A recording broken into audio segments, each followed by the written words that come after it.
I've got a bit of a love-hate relationship with devlog videos. A lot of what I see tends to be either informative but really boring, or fun but mostly just an advertisement for the game. I just feel like they can be done better, but I also don't have any solutions, so like a broken calculator, my opinion doesn't count. But I still don't feel too comfortable making a devlog video like this. And that's why I've been posting tiny progress videos of my game as shorts. I feel like it's a nice middle ground. That said, here's a where I'm gonna be doing a little bit of all of that, even that one. Okay, so first of all, this is the project that I've been quite busy with recently. I've had a few interesting video ideas for this month, but I've been planning to submit the game into the Steam Next Fest, and the deadline is... oh boy. So I ended up spending most of my time on setting up the Steam page and getting the game ready for some screenshots. But this is 26. It's a simple arcade game with a twist. You start with the base game and gradually you jump to a parallel universe in its multiverse and continue playing a slightly different version of the same game.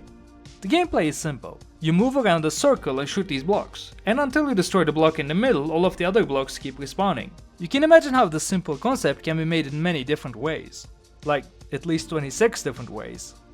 But okay, here's the cool part. Each of these 26 variations have a unique theme with two components: how the player behaves and how the blocks behave. These are represented by two letters going from AA to ZZ, which is great since it can be turned into a multiverse map like this, where you go from the bottom to the top, and it looks pretty cool.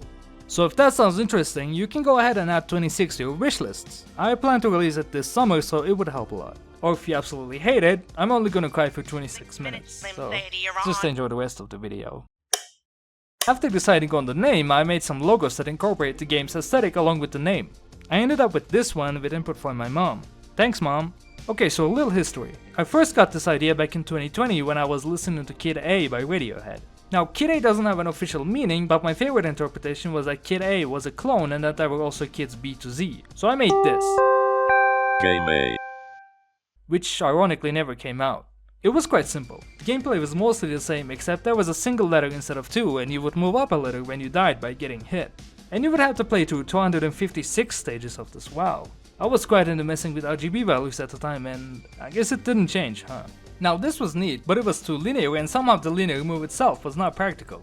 Around November last year, so like 6 months ago, I randomly remembered this game and thought, why not actually complete it? I had over 4 more years of experience of making good/bad games, which naturally makes you smarter every day. And that's probably what allowed me to come up with certain additions to the game that, for the lack of a better word, are brilliant. Today's sponsor. Brilliant is another great way to get smarter every day by going through thousands of interactive lessons in various topics like programming, science, math, and more. Programming is naturally something I do a lot, whether it's for a video or for an actual game, which is why I've actually grown an interest in the science courses. Bit of a plot twist there. Doing these interactive lessons in a field that is adjacent to my main field of programming lets me learn new things that I otherwise would have missed. And interactive lessons like this really is the way to go with these STEM topics, because it allows you to see what each number and value actually does. And of course, it's genuinely fun. Another aspect that I like is the streak system that you keep up by doing a small lesson every day.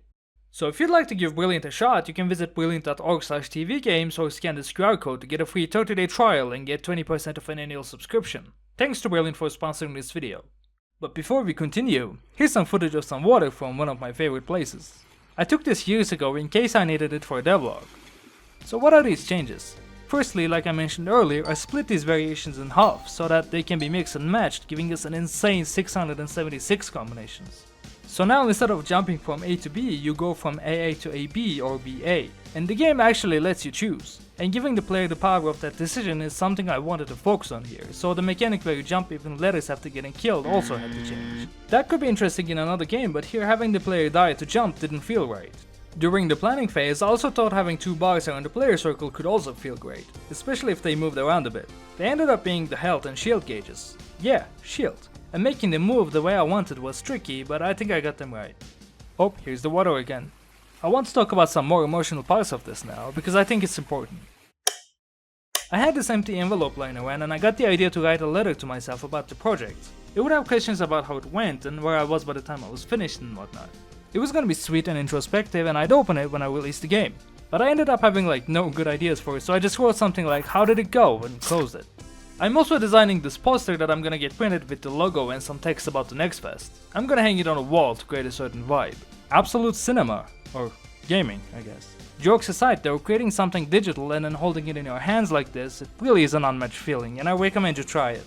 And now here's some footage of a tree in fog. It's beautiful.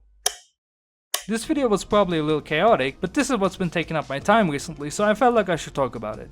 I probably won't be posting a lot of devlogs like this, so for progress you should check my shorts. No, wait, not that one. In case you're thinking of doing something similar, the way I do them is I simply record a bit of gameplay every time I add something that's visually interesting. Oh, and I also plan to put them all together in the end, and it's gonna be sick. I also plan to release the demo next month for the next fest, which is gonna be on the 9th of June, so not a lot of time, huh? That's cool. But in that time, hopefully before the next fest, I plan to add a bit more game juice, which is gonna be fun, and also create a proper menu for the game with an awesome map of its multiverse. But for now, feel free to share what you think about the game, whether it's good or bad. And now I think I should go get some sleep. Feel free to subscribe.